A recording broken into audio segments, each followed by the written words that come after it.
All right, yoga teachers, I have my new camera lens. Finally, I got a new camera lens. So I was debating on to buy it, not to buy it, to spend the $400 investment to make it work. And I will say that upon using it, I have the Sigma 1.4 lens. I'll link everything at the bottom. But upon buying it, I was not sure. This one is the 16mm one.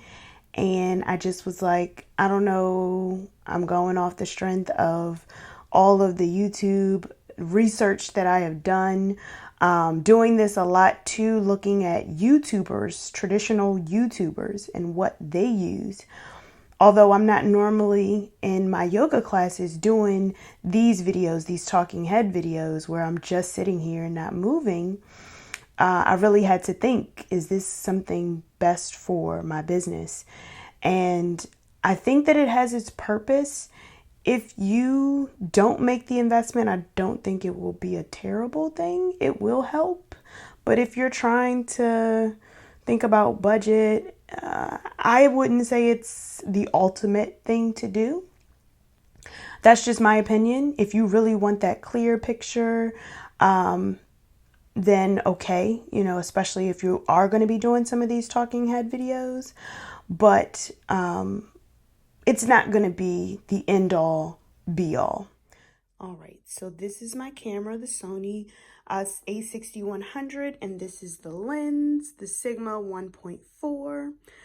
It is a very, very good lens, I will say.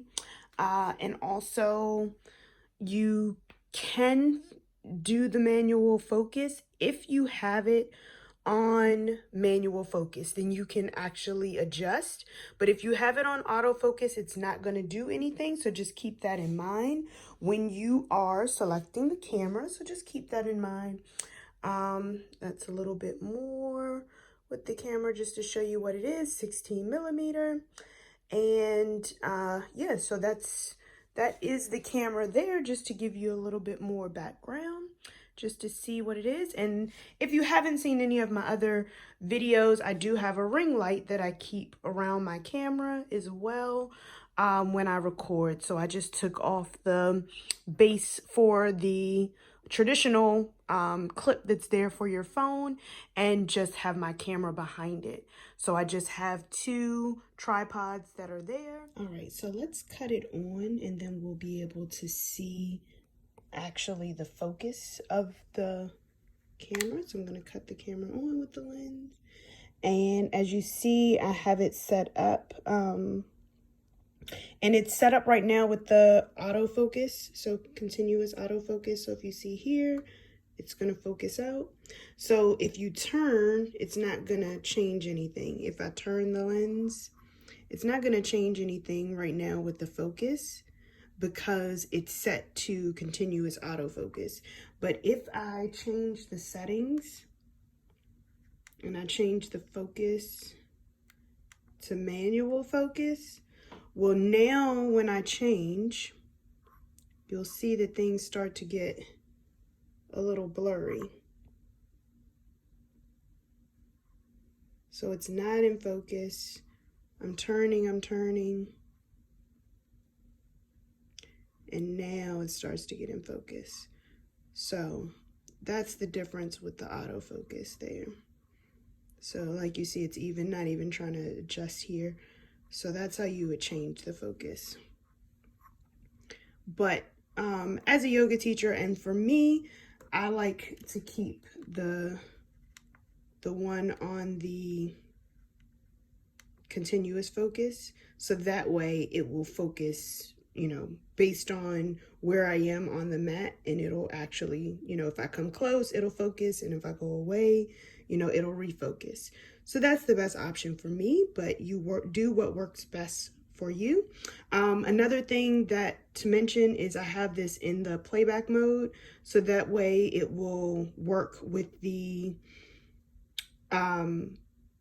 camera, the game capture card. So I do have it in the playback mode, so keep that in mind when you're going through as well.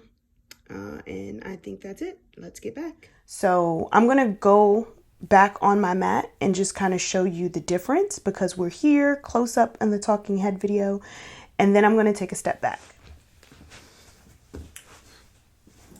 So I am here. This isn't my typical setup. My typical setup, I am a lot more zoomed out of the frame. So that's not, this ideal setup is not ideal. If you'd like to go back to my yoga videos on my personal Yoga with Tianna page, you can look at those videos and maybe see the differences in an actual class. So not only would you see, so probably starting at the class that was the 27th, go back to June 27th and beyond. And that's June 27, 2020 and beyond, you will be able to see when I swapped out the lens. So really do some research, figure out if it's something that you want to invest in, and maybe even try some other lenses, talk to some different people. I am not a photography or camera expert. I got into it because of yoga. So really take it with advice coming from the yoga standpoint. I really have searched online, and it's not a lot of things out there that's specific for yoga in terms of the tech. So I wanted to definitely give back, because I am one of those people who is spending hours on YouTube, which you probably are if you're looking at this video, trying to make sure that you have a perfect setup. And there is no perfect setup, but we can try to make it as best we can. So this is my setup with, and if you've seen my other previous videos, I'm using an A6100 series camera. For my mic, I'm using a Blue Yeti. I have a ring light behind me, a softbox, and I actually have cut off the light overhead. So I'm just taking that in. I do have a light source that's here, a window light. It's really not that bright, but those are my sources of light. I choose to use a Blue Yeti microphone, USB microphone, because it works for the space that I'm in. If you're in an empty room, I don't suggest it. It really works for my current setup, but you would have to test and see what works for you. So this is my camera lens. Hope that it works for you. I hope that maybe you can find some value in it, and happy teaching. Talk soon.